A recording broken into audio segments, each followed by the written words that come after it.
Hello everyone, আসসালামু আলাইকুম। তো এটা মোস্ট রিকোয়েস্টেড একটা ভিডিও। তো এই প্রোডাক্টগুলো আমি সাজিমের জন্য রেগুলার ইউজ করি। তো প্রথমে ওর শ্যাম্পুটা দেখাই। প্রথম দিকে আমি এই শ্যাম্পুটা ব্যবহার করছিলাম, তারপরে এটা ছিল না, দেন আমি এটা কিনছিলাম।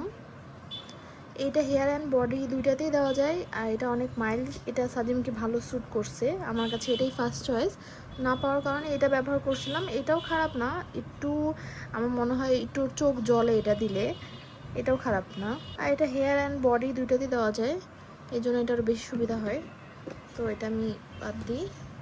দেন ওর লোশন আমি এটা দিই। এর আগের বছর ওর একটু বেশি ড্রাই স্কিন ছিল, তখন আমাকে ডক্টর এটা দিয়েছিল, যাদের বেবির অনেক বেশি ড্রাই স্কিন তারা এইটা দিবেন, এটা অনেক ভালো। এটা আমার শেষ, এই জন্য এবার আমি ওটা শেষ হওয়ার পরে এটা কিনছি, এভিনোটা। এটা দিচ্ছি প্রায় 2 মাস ধরে। এটা মোটামুটি এখন ঠিক আছে, বেশি ড্রাই হলে আমি আবার এটা নিব। আর ওর প্রথম থেকে আমি ক্রিম হিসাবে এটাই ব্যবহার করি।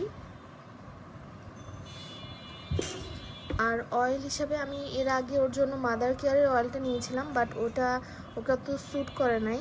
তো তারপর থেকে ডক্টর আমাকে বলছে এই অলিভ অয়েলটা দিতে। তো দেন আমি এখন ওর গায়ে মালিশ করার সময় প্লাস ওর হেয়ারে এটাই দিই।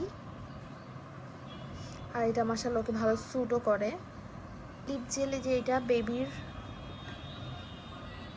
মাঝে মাঝে দেই আর কি।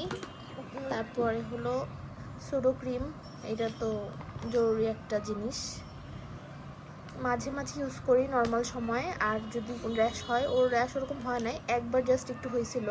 নতুন এটা দিচ্ছি, এটা নিচ্ছি আর কি ঠান্ডা লাগলে বেবি র্যাপ দেওয়ার জন্য। এটা এখন আমি ওরকমভাবে বুঝতেছি না কেমন কাজ করতেছে, আমার কাছে ওরকম ডিফারেন্স লাগে নাই, ওরকম 1-2 দিন দেওয়া হয়েছে। তো ওর নেলের জন্য আমি সবসময় এটা ব্যবহার করি। প্রথম দিকে ট্রিমার ব্যবহার করতাম, বাট ওটা দিয়ে আসলে ভালোভাবে কাটা যেত না, আর অনেক সময় লাগে। ওটা দিয়ে জাস্ট 2-3 মাস পর্যন্ত ঠিক আছে, তারপর থেকে একটু যখন শক্ত হয়ে যায় নখ, তখন একটু প্রবলেম হয়। এটা আমি কিনছি 5 মাসে, এটা মিনিসো থেকে নিয়েছিলাম। আর এটা 300 সামথিং প্রাইস ছিল, এটা অনেক ভালো। একটা আছে সাইডের জন্য, আর একটা আছে এমনি নর্মাল নেল কাটার।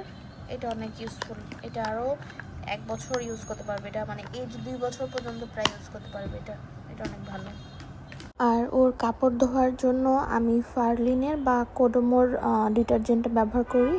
আর বটল ওয়াশের জন্য সেম কোডোমো বা ফার্লিনেরটা ইউজ করি।